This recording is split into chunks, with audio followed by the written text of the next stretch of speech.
ભારત માતા કી જય।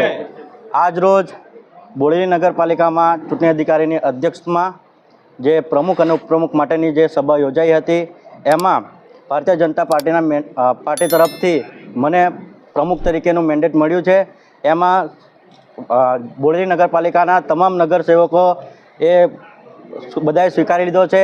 તેમાં આપણા જે પ્રદેશની ટીમ, પ્રદેશનું શીર્ષ નેતૃત્વ તેમજ જિલ્લાનું શીર્ષ નેતૃત્વ, આપણા સાંસદ સભ્યશ્રી, ધારાસભ્યશ્રી જેઓનો હું ખૂબ ખૂબ આભાર માનું છું।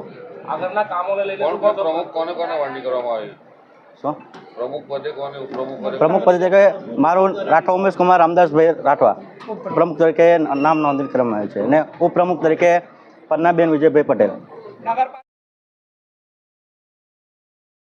અમારો હવે જે નગરજનોની જે પણ સમસ્યા હશે એને અમે આખી ટીમ જે 28 નગરસેવકો છે જે ભેગા થઈને એક ટીમ બનાવીને અમે કામ કરશું અને બોડેલી નગરના વિકાસને અમે ખૂબ સારી રીતે કરશું। ભારત માતા કી